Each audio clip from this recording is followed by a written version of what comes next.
To me, the whole concept of fear... So we're going to watch the episode called The Pilot.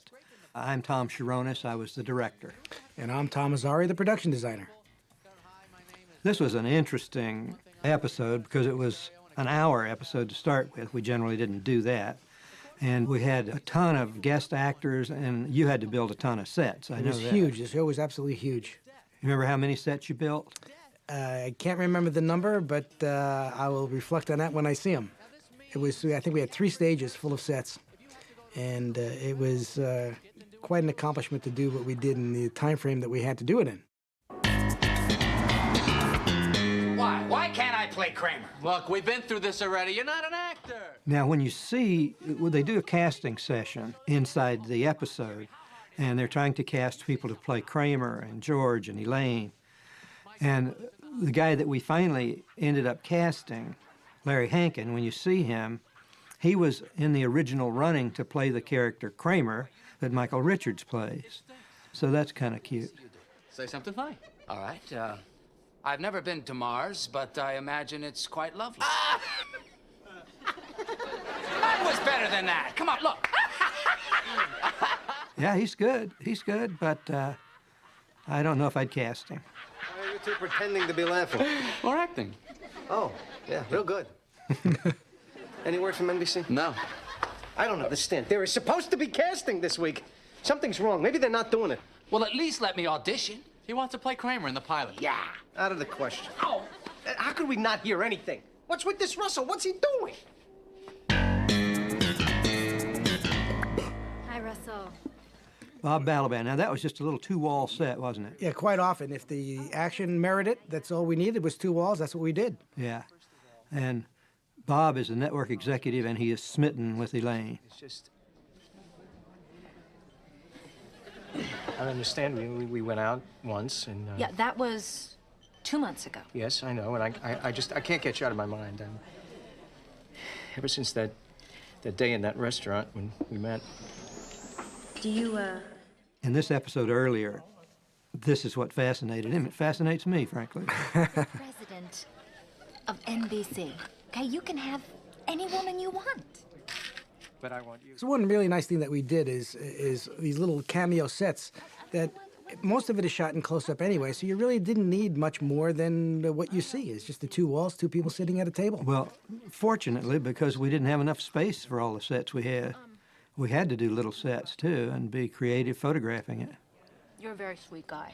But, We had a really good camera crew, too, and lighting. Everybody was good.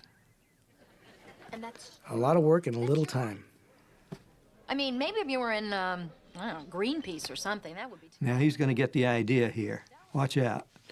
Come on, Russell. You're part of the problem. Oh, Elaine, we're doing some really very, very interesting... I don't think there's a woman I know that I would join some organization that takes me around the world away from home that I would do that for. Except my wife or yours, perhaps. In fact, he was in the restaurant the day that we met. Uh-huh. Well, anyway, it's a groundbreaking show. Really? What is it about? Well, it's very unusual. It's about nothing. Bob Balaban. He's great. Russell Dalrymple was his character's name, as I recall. Good name for a network executive. I got up, I went to work, then I came here. There's a show. That's a show. Now, what Bob is doing here is he is responding to her the way George responded to him when they pitched the show in an earlier episode. George did the same thing. There's a show, there's your show, that's your show. So I'll see you later, huh? Yeah. Hello? Yeah, he's here. Hey. Remember, we changed the sofa and that table in the background and those stools we repainted a couple of times, different colors. Right, we changed furniture a couple of times, actually. And there's all the cereals back there. You know the message you're sending out to the world with these sweatpants? You're telling the world... In the pilot episode, the real pilot episode, Jerry's apartment had a little porch-looking window. And the windows didn't match. They didn't match. What I did was I matched the windows and put a header across that little alcove. The one thing that always bugged me about his permanent set was the refrigerator. Take a look at the refrigerator, and it's cut into the wall. Yeah. So in theory, the refrigerator is sticking out in the hallway. It always bugged me, and the reason why that was done is because they needed more space for the actor to get around the refrigerator in that small little kitchen. And you are the only person in the world that has ever occurred to. And I just let the cat out of the bag. Now everybody's going to know it. Casting tomorrow at NBC. Well, we do our little tricks. Business, baby. The pilot's on. You're gonna be successful. What if the pilot gets picked up and it becomes a series? George number will 3. find something to worry about in anything. That's Gina Hecht. She's an excellent actress. She did a couple of episodes. She plays the shrink. I do for the bad things. Do you hear what you're saying? God isn't out to get you, George. Poor George. He is really a troubled man. What is that on your lip? This is a funny sequence. It just carries over. Larry did that quite often in the series. He would put some running gag in. Yes. Yes, it's white. Why is that white? You'd better get that checked out. Better get that checked out? I would. What kind of a therapist are you? I'm telling you, I'm scared that something terrible's gonna happen to me right away. You start looking for tumors? So the cab driver notices it. Other people notice it. It drives George nuts. Worse. I bet you're rooting for a tumor. I think you'd better go. Oh, I'm going, baby. I'm going. Where? Right here. Get out of here. It's nothing. That's right on our street here. No, that was done outside in the 3 little buildings again. Yeah, right between the office, right where we shot the, Exactly. the Our parking small space little episode. It's all white. We just New York Street. And we just parked a lot of cars in, Parked, the, yeah. in the street. Yeah, between the two. Worked out great. I'm not going to the doctor. If I don't go to the Is that a backing over there? No, that's the 3 little That's the buildings. 3 little buildings. Maybe they'll catch it in time. That's what in time. What did we do for the reverse? Do you remember? Just blocked it with trucks and cars. The reverse, you'll see, is just all it is trucks. Trucks and cars. Get away from my car. You know, these squeegee. Oh my God, it's crazy. George, the phone. And I think we were the only, one of the very few shows that went out almost every week. A sitcom that went outside was kind of unheard of in those days. Yeah, yeah, we broke some new ground here. I think I see it. It's like a... Now these guys are, This is the NBC those two office. guys are NBC executives portraying the 2 NBC executives in the variety department that approached Jerry originally for the pilot of the real pilot, and they're pretty good likenesses. Rick Ludwin and Jeremiah Boss were the NBC executives that these guys are portraying. And then it's going to be on TV the following week. Yeah, right. This is Mark Matz. He'll be auditioning for the role of George. How you doing? Hey, Mark, how are you? Hey, gotta be kidding. This guy's perfect. Okay, let's read this. I'll be reading Jerry's part. And here's a casting session. Anyone call for Vandalay Industries? No, why? Listen to me. We did this every week, I was close to a job with Vandalay and sometimes they were as bad as this guy's pretending to be. Industries. George is not a good judge of actors. I'm sure Jason is. No, you manufacture it. This is Michael Barth. That's Jeremy Piven. He was cast over George's objections as George in our pilot. Yeah, I got something wrong with my foot. I got a little gangrene. They're probably gonna have to amputate. Any questions? Yeah, well, what are we looking at here? I mean, is this guy like a real loser? No, not a loser. Let's start with Jeremy went on to, A man gave me. I think he was on Ellen DeGeneres' show later after this. Well, he had his hands, you know, and he was. George Costanza really did not like this guy's portrayal, although you can see it's quite obviously correct. And TV Jerry found it very interesting. I think it moved. Melissa Shannon. Hi. That's Mariska Hargitay. Her dad, Mickey Hargitay, was married to Jane Mansfield, her mom. She's now on Law and Order, Special Victims. So how about the guy wearing sweatpants? I mean, did he do that for the part? Does he walk around like that? Okay. Well, one of the things about our shows is the amount of scenes in an episode. Of course, this being an hour show, I think we went into triple letters. Yes. I mean, it was incredible. Even Yeah. in a normal half hour, we would go into double letter scenes. I mean, it was an enormous amount of scenes for a half hour show. Yeah. What was that look? What look? That look you just gave? Now, Jerry's quite smitten with her. Yes. George just can't see it. Let's see some more Kramers.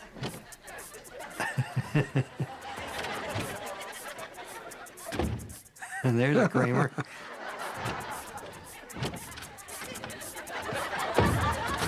Now, this is Larry Hankin, who actually got the role in this in-show pilot, but he was up for the role of Kramer originally.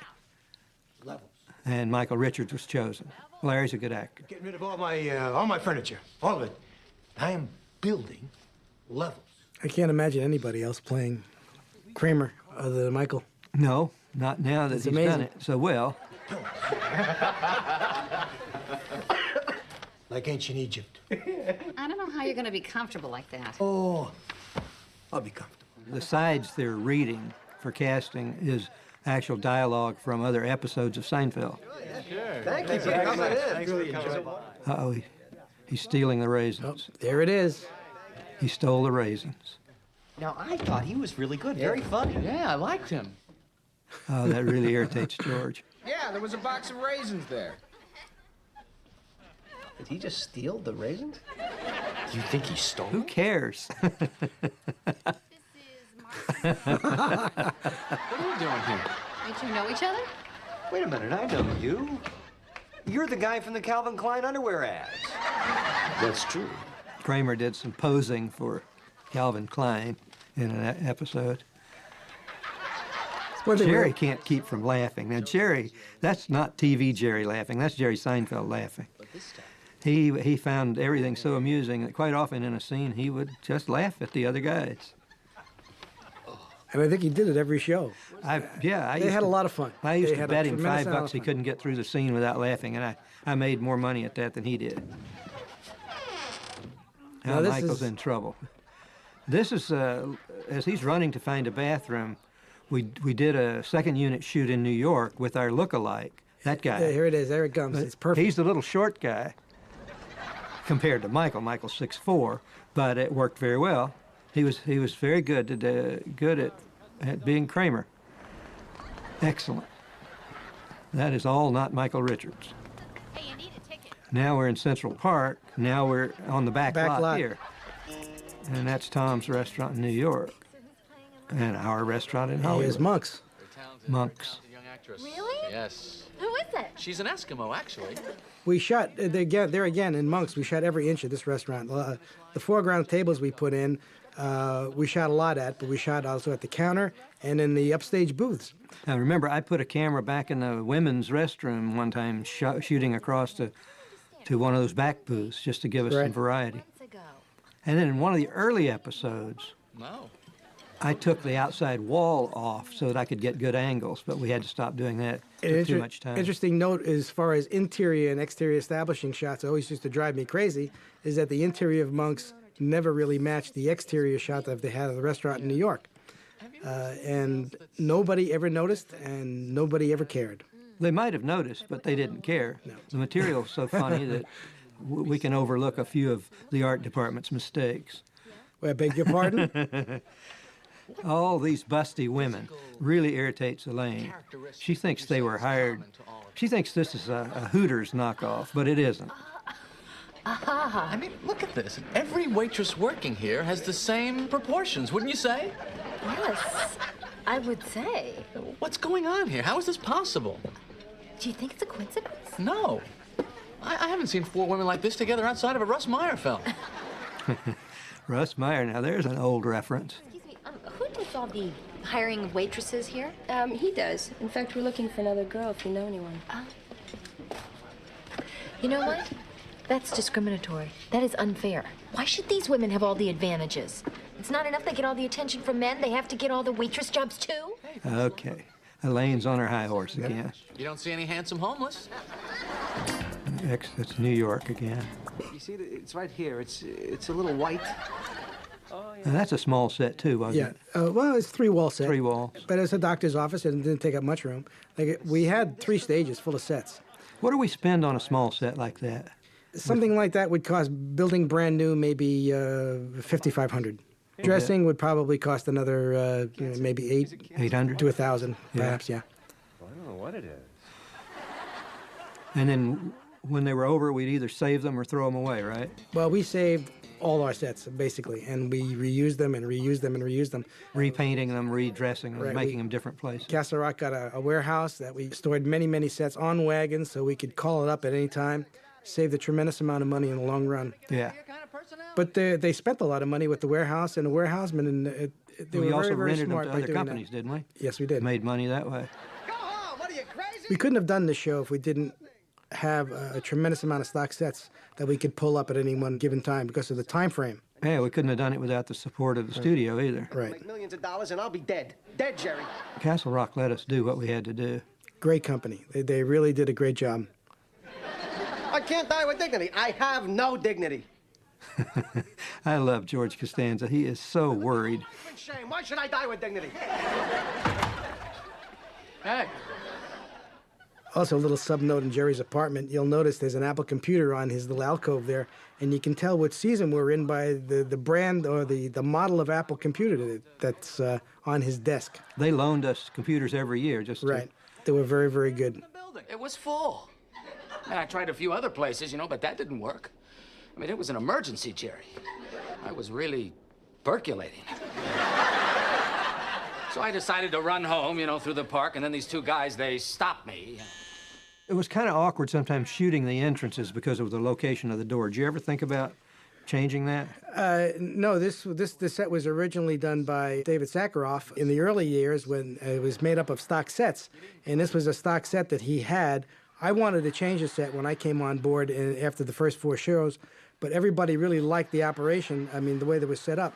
And usually you don't set up a door upstage like that in a normal sitcom because everybody has to turn upstage for an entrance. Right. But in this case, it worked so well for Kramer that it ended up being an advantage. We had to do it. And- but I'd often put cameras back in there, Oh, in that yeah. area, so we could see people. I mean, Jerry's pool's completely upstage there. Exactly. So we made up for it in other ways.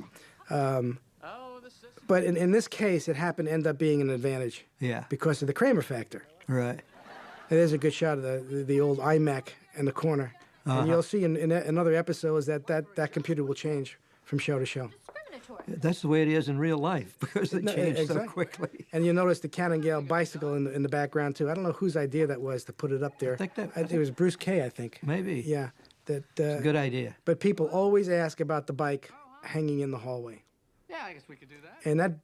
And that bike will remain for the entire 8th season I was on the show. Well, we had a different bike one season for a little while. I don't remember why. Only one season. For some reason, they wanted the Klein bike back. We got that back, the green bike. Yeah. So, See, there again, we're using the set again. Yep, that's the one with Russell Dalrymple and Elaine. Yeah. I want to get to know her from the inside. What is she? And we often use the same restaurant over again because, as in reality, you go back to the same places often. So you didn't have to have a brand new set for every situation. Right. She's extremely dainty. How would she eat a hamburger? Elena Wool is the actress playing Sandy Robbins. I want to experience everything she's experienced. Everything? Everything. All right, she cuts a pasta with a knife. That's good. What's her favorite movie? Shaft. Oh, you gotta give me a picture. What about sex? She's trying to learn everything she can about Elaine and so that she can be a really good actress. Movies, current events, regular stuff. You know, Sandy. Elaine. What? Call me Elaine. All right. Elaine. How does Elaine kiss? Well, Does she kiss like this?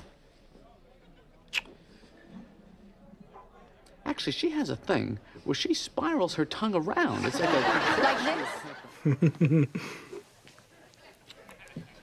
I think you got it. In the there's the beginning, exterior. Jerry was quite frightened of kissing so many women, but he got pretty good at it, got to like it. This is one where we had them in one of the upstage booths, shooting different angles. And you notice the beginning of the scene, it was the exterior of Monk's that has the 2 great big glass windows out in front. Yeah, there's no glass windows here. Because we had a very, very limited space on stage. We started on stage 19, and just with the permanent sets, Monk's and Jerry's apartment took up, 2/3 of the stage to begin with. Yeah. And then we kept on adding sets and adding sets and adding sets.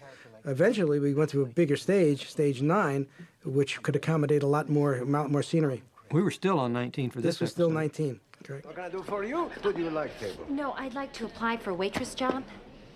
Oh. Have you ever waited on tables before? Oh, yeah. I've been a professional waitress for the last 10 years. And I've worked all over the city. These are my references. I'm sure you'll find that I'm more than qualified. I don't think I need anyone else right now. You're in big trouble, mister. And I mean trouble with you. Oh, you're putting your foot in your mouth again, Elaine. What did I do? Anyway, there's at least 4 of them, and they're all huge. We're into our 12th set right now. We're in the show 22 minutes, and we're in 12 sets. So we're talking, a set every 2 minutes here. Terrible movies in the 70s with these kinds of women. He's obsessed. He's obsessed with breasts. That's hard to say. Anyway, go on. Well, there's not really much more to tell. He was looking for waitresses, and I went in to apply for the job, and he looked me up and down, and he rejected me. Paul, come here for a second. I want you to listen to this. Hi. Paul, a woman here claims there's a restaurant on the west side. That's Bob Shaw. He's one of our writers. Really? What do you mean made up? It's made up. Haagen-Dazs is made up. It's not Danish. You're crazy. No, I'm not. And this was our sitcom set. This was our audience on stage 19. And a lot of our own crew, you'll see in this scene. We used a lot of our own people. That's Ann Toomey. She's playing the network executive. Now, when we cast that, she and her husband both read for the same role, and she got it. And there I am. I was playing the director. And actually, I'm better at directing than acting, as you'll see. You see, There is one thing you'll notice in this whole set. Everybody else was in the show but me. Well, you go home early. Well, I was there designing the next show. I could say that, but that's a lie because this was the last show of the season. I was planning next season at this point. Yeah. That's me. And there's Norm. He was one of our stand-ins and was in a lot of episodes as an atmosphere. This is one set I used a little color in. I keep my sets basically neutral to keep it more realistic. So this one here, because it was a sitcom set, we added color and we made it a wide open set, a typical kitchen and living room set, a sitcom situation. Why is that? I don't know, but they don't seem to like it. By the way, how am I doing? Oh, yeah, you're fine. You're fine. So you think this guy playing Kramer took the raisins? Now, with the addition of this sitcom set, the pilot set, and our permanent sets took up all of stage 19. Yeah. That little bald guy's driving me nuts. I'm gonna rip him a new one if he doesn't leave me alone. Oops. Whoa. There he is. He's gonna rip him a new one. He's mean, this guy. It's Seinfeld. He can't act. It's pathetic. I told you these stand-ups can't act. Rick Ludwin, Todd Schwartz, and Warren Littlefield, the actual NBC executives, are sitting in the seats behind our actors here. Maybe we'll get another wide shot. You'll see them. Russell. I thought Balaban was a great double for Littlefield. I mean, I thought he really worked well. Yeah, and Rick Ludwin's double was good too. See, there they are. There's perfect. The actual executives. What's the matter? And that's our audience area for our regular shows. Huh. Are you breaking up with me? Another one of our producer writers is sitting up there reading the newspaper, and that's what the writers do most of the time. Just kidding. I don't even know what you're talking about. Okay, fine, break up with me. All right. The one on the right. It's Peter Millman. Peter Millman. Looks like a Yankees fan to me from here.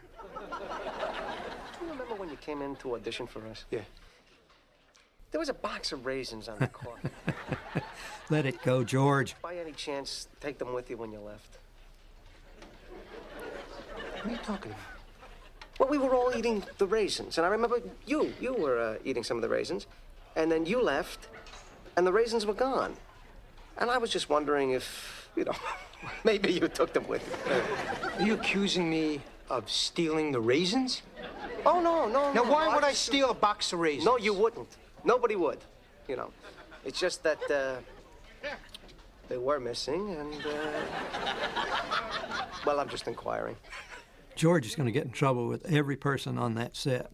Not Jason, but George Costanza, including the actor playing him and the director.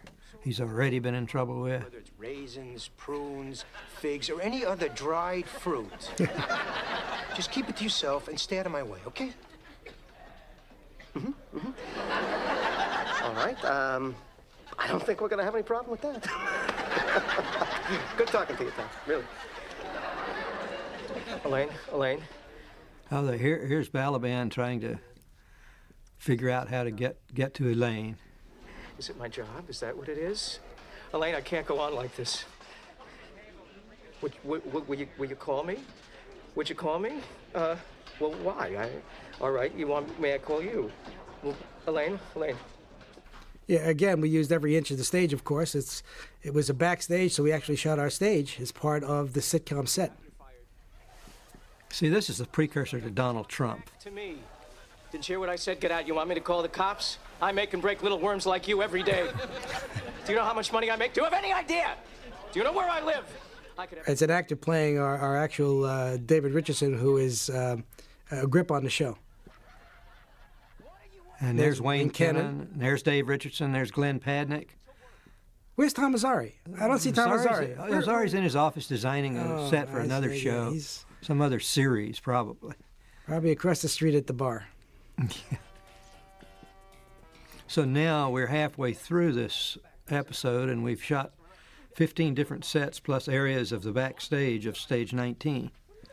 You were busy this week. It was a busy week. This might have been the biggest show set-wise we've ever done. I know we did 12 sets in another episode, but this one is an hour.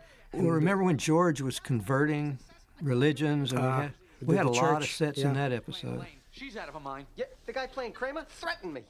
Why? Because I asked him about the raisins. You mentioned the raisins. Oh, yeah. Did he take them? I don't know. Well, if he didn't take them... Yeah, that's really a bother.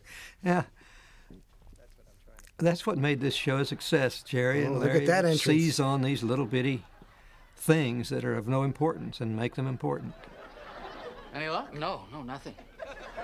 I got no peristalsis. What about Bran? I tried Bran. Oh, God, Kramer's constipated. Bran isn't working for me. What about Metamucil? Did it? How about X? You had it. Milk and money? Yeah. There's going to be a revelation by the end of the episode, I suppose. Poor Kramer. Hold it right there. You're suggesting what I think you're suggesting. You're wasting your time. I am not, Jerry, under any circumstances, doing any inserting in that area. Oh, it's not that bad. Yes, it is. It's all taken care of. I filed a report and investigation is underway.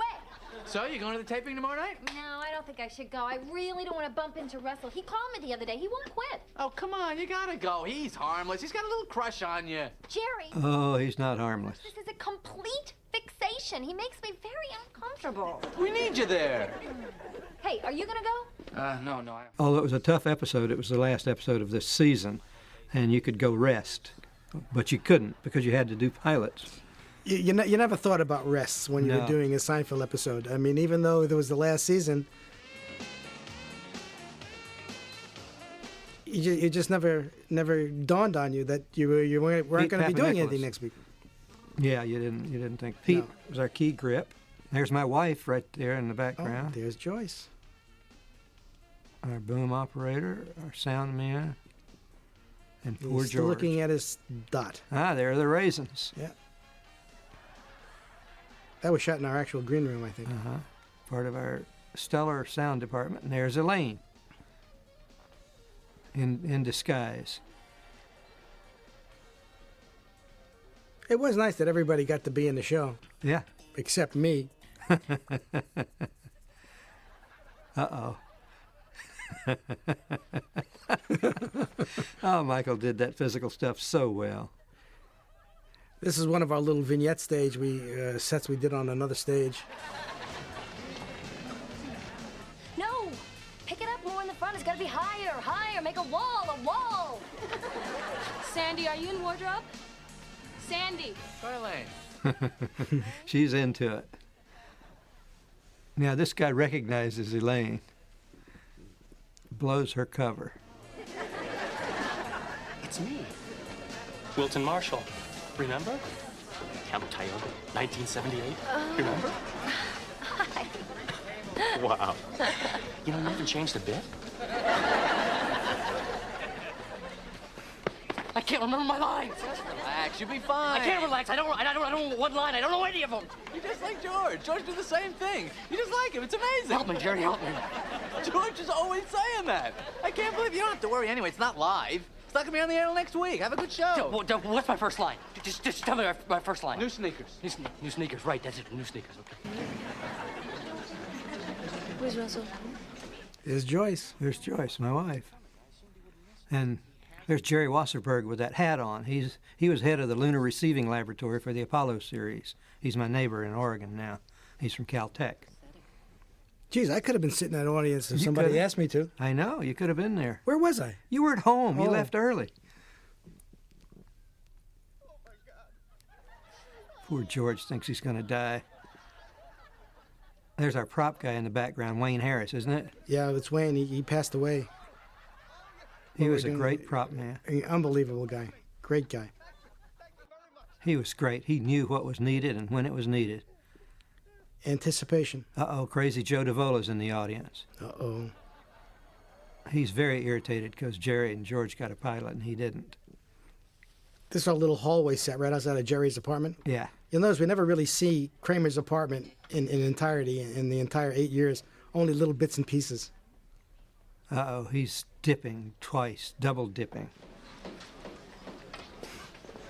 Listen, I know we've had our problems in the past, but we got a show to do tonight. Time to pull together as a team. Life's too short. Oh, Jeff Yerkes is in the background. Oh, is it? Oh, yeah, Yes. over the left shoulder. I'm blocked here by this boom. I think my brother was an assistant director on this episode for us. Goes through one of these scenes. I don't know. I'll look for him. There he is, my brother Bill. Hi, Billy. Tell me about it. The door to my office is always open. In the event that I get an office. You'll come in. We'll talk about the raises. That's Peggy Lane. She was one of our stand-ins. She also did some episodes as an actress for us. Good evening, ladies and gentlemen, and welcome to a taping of the new show, Jerry. That's Pat Hazel. He was our warm-up guy, and he's a writer also. The guy talking to him is Gavin Pallone, who is Larry's agent. First show before a TV series. And this show will air on Thursday. Are you ready to meet our cast? All right. The apparatus. That's as much as we ever saw of Kramer's bathroom. And of course, you'll notice the wood grain. Everything was wood grain in Kramer's apartment. He liked that. You sound like a great crowd. We have a show we're going to put on for you tonight. It's a new TV show. It's what they call a pilot, and we hope it becomes a series. It's called Jerry, and I'm playing Jerry. Six-Upper Tyrannus!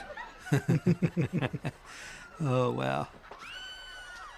Peter Crombie played Crazy Joe DeVola. He did an excellent job. What about DeVola? Did you believe that? He was in a few episodes. He was in several episodes. Remember, he was stalking Elaine in one. Booth yelled out when he shot Lincoln. Really? It wasn't me. Means death to tyrants. I could see that. See? Now this is exciting! This is exciting! Huh? Did I miss anything already? No, it starts in 5 minutes. Yeah, they do a pilot, and then they show it the next day. I don't know how long. Just like in real life. Just like real life, yeah. I mean, how hard could it be to put together a show like this? That's right. Hey, pistol packing mama, you swing that galley right. I am on left with Ruby, and around and around you go. Well. Congratulations. You went for the big E. Wet and wild. Come on, it's about to start. Oh, yes. Hey, what's this? Look. Morty's wallet. Oh. Remember in the episode, Morty lost his wallet? Oh, man, it's my father's wallet. The one he thought they stole at the doctor's office that time. This is it. How do you like that? I love when they tied the episodes together. Yeah. There he is, Jerry. Shot on videotape. Yeah, just to match what it would look like. We did a lot of that. We did matching things, 16 millimeter, 8 millimeter video.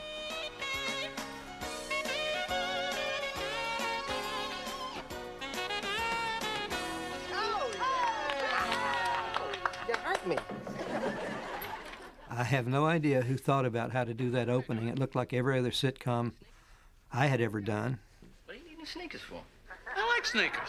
How do you make a decision which ones to wear? I'd go crazy if I did. It was probably really popular at the time, something that things that were airing at the time. Yeah. Now we're getting to a whole bunch of vignette sets. That's right. Of people that... Susan and her girlfriend. The old man, Bill. Hey, that's that idiot that took all my records. This show was a nightmare for the set decorators. The Virgin. She's with John Kennedy Jr. now. And she's probably on that other show, Frasier. Oh, yeah. That's Brian Dennehy's daughter. That was the This Chinese is Ping delivery Wu man. here. The Chinese delivery boy, remember? Oh, the Bubble Boy. Doyle Murray, the actor. John Heyman played the Bubble Boy's voice. Don't One of our tell writers. anybody, but I have the Bubble Boy's hands. You have the Bubble Boy's hand now? Don't let anybody know that, though. I hope you don't do anything peculiar with it. No, I'm keeping him safe. So, where do you want me to start today? Why don't you start in the bedroom? Hey, the butler's here. He is? Listen, when he's finished, send him over to my house. This is like the statue episode where Jerry hired this guy to clean his apartment. And Any order you want. That's what butlers do. But I don't want to. Jerry, my house is a pigsty. Come on. the dialogues from that episode. Come on up. I need more pledge. More pledge? I just bought 2 cans last week and I don't have any wood in the house. Well, it goes fast.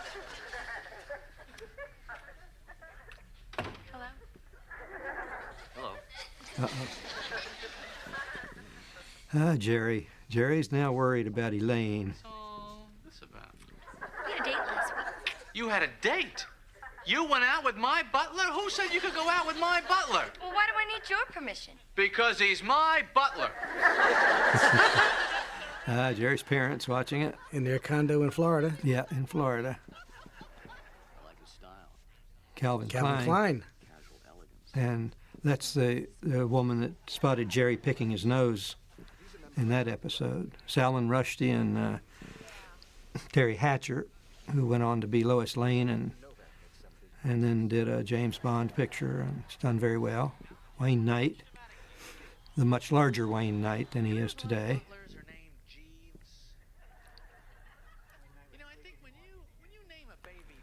Wayne Knight was sleeping and watching a Yankees game instead of Jerry's show. Newman. Hello, Newman. Sorry, sir, but I'm going to have to whack you.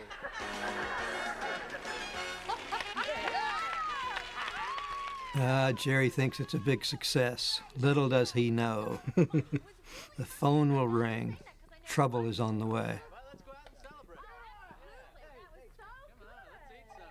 Uh-oh. You know what? I think this thing's gonna get picked up, George. You guys are gonna be rich! Yeah. You really think so? Oh, yeah. And God didn't kill me. Hello? Hi, Jerry. This is Rita Kearson. Oh, hi, Rita. I'm calling to let you know that Russell Dalrymple is no longer with his network. Oh, my God. Did he get fired? To be honest with you. Uh-oh, Russell's gone. He seems to have disappeared. Russell's disappeared? In any event, I've been made the new president of NBC. Now, as you may or may not know, Russell and I did not see eye to eye on many, many projects. And as my first order of business, I'm passing on your show. You're passing? Already? The show just ended 2 minutes ago. Well, I just got the job. Poor Jerry. Kind of like reality, isn't it? A lot like reality. Except they always pass on him before they even air. It was you. What? What did I do? Do you realize his obsession with you caused us a TV series? Where is Russell? For me, and I drive him insane. I mean, you know, that's not my fault. Yes, it is. You're very charming. I can't believe this. What happened to him? Where the hell is he? No one knows. There he we is. go. That's some stock footage from Greenpeace, and we've... Now watch the match here. This is great. We did a tremendous amount of green screen stuff for a sitcom. Yeah. I mean, it seemed like we did something every week. I think this worked really well. There's Larry that's Charles in the back. Larry David and Larry Charles, along with Bob Balaban in this scene. Remember? Yeah, it was fun. We had a hose here. We're just squirting him with a hose. It was amazing. Yeah, it worked was out fun really well. squirting Larry with the hose. Uh-oh. Big There's success Peter in monks. Melman, Bill Masters, Don Heyman, Shaw is in that picture. A lot of our own people. As a matter of fact, I could have been somebody in that restaurant. If you weren't home already, you could have been there. I could have squeezed in there someplace. Yeah, Oh, well, no, well, that's why we're here. We're checking things out. Yeah, we're checking. checking things out. Yeah. Scrovan. Another of the writers. And dinner? Boy, you guys ought to move in. On me, huh? Sophia, take care of these fellows. Hey, come here, son. I want you to know something. You are not gonna get away with this. Get away with what? Oh, with what? You know what? With the waitresses, how they're all alike. Oh, of course they're alike. Oh. They're my daughters. So, Elaine, how embarrassing is that? Well, you must be very proud, Mr. Bazak. May I say, sir, they're lovely girls, absolutely lovely girls. It's nice to see such fine, upstanding women in gainful employment. Mr. Bazak. And Jason is doing his Phil Silvers imitation. Peggy! Peggy! All right, Peggy! Peggy! He did a good Gleason and a good Silvers and a good Jason Alexander as well. My daughter Peggy. Ah, Peggy, good to see you. Hi, Peggy. Thank you very much. So guess what I gotta do tomorrow? That little foreground table helped make the place look a little bigger. What you ought to do, George? You should work for Greenpeace. It's kind of an inspiration from the old American Graffiti. Oh, yeah. From The diner. the diner. There we are back on the stage in the green screen. I mean, these things really work so well. It was amazing. They had a ball doing this. They had a good time. Yeah, they did. And then to get in the next scene, you'll see the script floating in the water, and Morgan Sackett, Tim Kaiser, and Darren Henry had to go out to Santa Monica, rent a little boat, stir up the water because it was so calm the day they shot that Morgan's to handy get that work. shot. And I think Tim How Kaiser many probably got sets sick, total and was there? Darren enjoyed it. We had 30 swing sets in an hour show. That's as much as a motion picture, isn't it? Some of them. Well, we had a good time doing this episode. It was great fun. It was great fun. It would have been better, though, if I had appeared in it somewhere. It'd been better if you'd stayed around instead of going home early all the time. I don't know. This episode was more than 10 minutes long when we started editing it. We shot way too much. And, of course, we cut out all the pictures that you were in. Oh, the two scenes that I were in, you cut those out, right? 10 minutes. I knew there was something there.